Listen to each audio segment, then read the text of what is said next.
Hello and welcome to the EFUS podcast. I'm Julie Martin, journalist for the European Forum of Urban Security. Today we have a compelling episode lined up for you, featuring insights from representatives of our member cities who recently gathered for a dynamic workshop on the security continuum of the Pacte sur Tout project. During this workshop, Stanislav Sheiko, head of strategic planning at Riga Municipal Police, unveiled some eye-opening statistics from a survey of 507 police officers in Riga. Did you know that a staggering 63.8% of respondents feel that society doesn't adequately value their work? Even more striking, 44.2% of them choose not to disclose their profession when meeting new people, feeling ashamed of their work. To deepen our understanding, we also asked representatives from various EFUS member cities present at the seminar about their feelings and experiences regarding police perception in their own communities. Let's get started. My name is Andrea Gonçalves. I am a commissioner in the Municipal Police of Lisbon. I am the commander of the Community Policing Squad. I think that the population perception of the work of the municipal police in general is good. It's normal that some people don't like it very much when we have to issue traffic fines or inspections. But they know that when they need help, we are there to help them. My name is Peter Borko and I'm head of communication of Municipal Police of Bratislava. I think that the image of municipal police is getting better. My opinion is that the Eastern European countries has a big problem in perception of police forces because communism and the police force is tool of a communist government. Now, after 30 more years after the fall of the Iron Curtain, we still I think fighting for a better name, and it is very important to show our work to people, that we are saying to serve and help is true. My name is Leszek Walczak. I'm a head of municipal police from Gdańsk, Poland. It's been changing gradually after many years, all over 30 years of our service for them. I'm convinced that people trust us, and I cannot imagine life without us because we deliver them order and security. The data which was presented during our meeting, it was on Riga municipality. But I can assure that we have to some extent very similar problems. It's related to the past period in our history that when the police officer represent, let's say, the party, Communist Party, and it's difficult to change their attitudes. I'm Christian Tesson, Director of Strategy, Finance and Innovation for the local police in Liège. In Liège, people generally feel close to their police, and overall they value the work we do. But of course, it depends. There are different segments of the population, and depending on the situation, police actions can be more or less appreciated. That said, working in the field today is definitely more challenging than it used to be. Officers are constantly being filmed. Everything ends up on social media or TV. So yes, that can make things quite complicated. One of our core values is respect, but mutual respect. That means respect from police officers towards citizens, and also the other way around. But it also means that officers must respect procedures, the reasons they chose this job, and the people they serve. I'm Sarah Blanchin. I'm a senior officer in the Municipal Police of Nice, and I'm in charge of the Operational Command Unit within the department. About what was said earlier, well, I don't really share that view. I think the municipal police are actually quite well regarded overall. And one thing's for sure, municipal officers are proud of what they do. That's undeniable. If I had to point to a real challenge we're facing, it would be how quickly our role is evolving.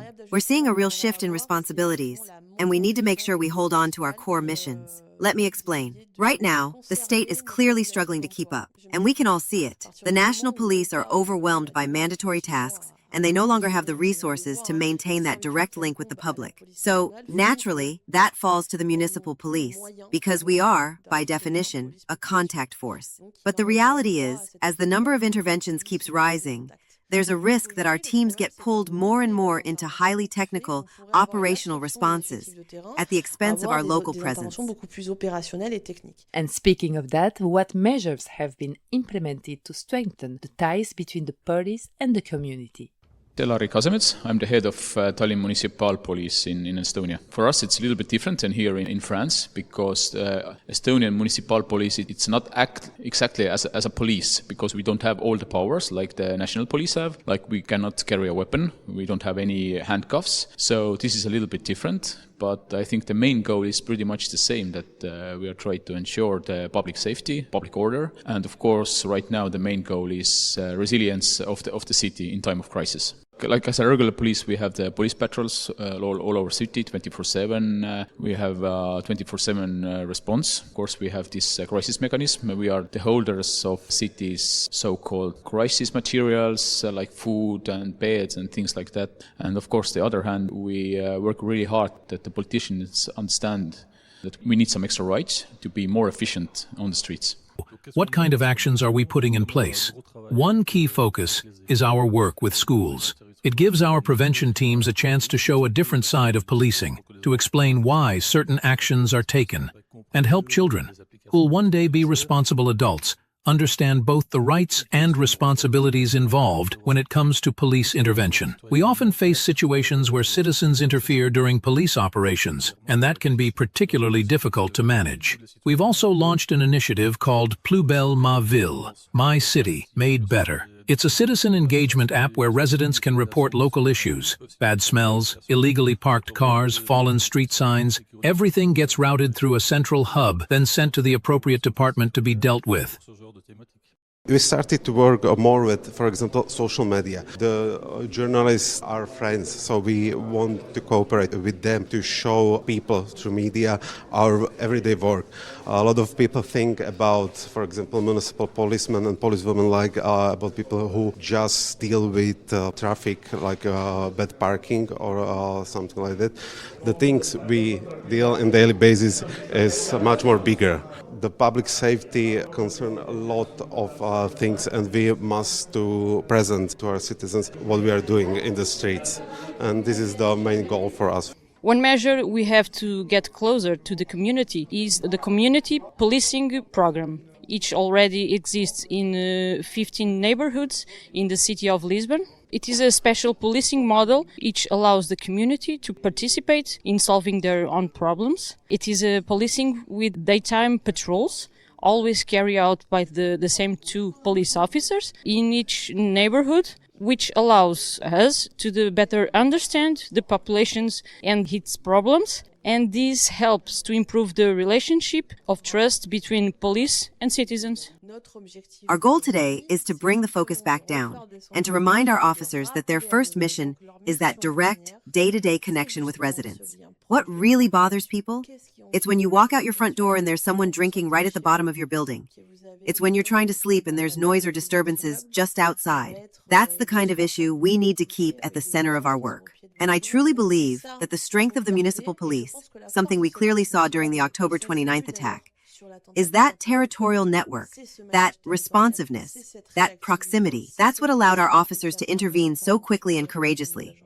And what about the key takeaways from the experiences shared by other cities in this field?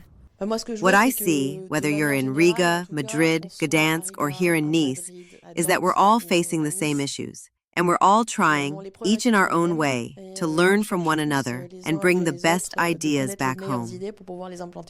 A lot of information we heard here are very important for us because they give us opportunity to think about police forces all. For example, about how policemen in Riga think about the relationship of citizens to them. I think we should talk more with policemen about their well-being, for example, how they feel in work, what they like, what they don't like, what we can do for them.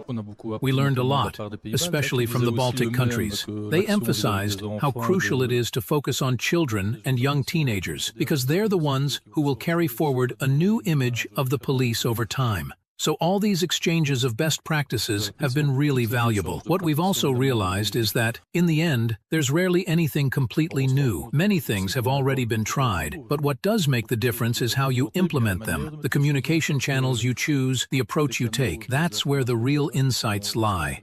I think conferences like this one is really important. First of all, the networking is really good because we can share best practices, we can get to know each other. But if you talk about the municipal police in Nice here, it's really remarkable because they are quite a big force. They are really visible on the streets. I think the trainings, everything is in a really high level, and the cooperation with the national police and with the private security companies, it's very good. I think the main thing is again to go back, tell our politicians that in all over Europe, the municipal police is think about as a police force, and they have the exact powers to be more efficient. For us, it's quite periodical. Every month we meet with residents from every district, and we discuss all issues related with the not only order and security, but we are not going to finish on discussion. We try to establish the expectation, trying to sign some goals, and additionally we evaluate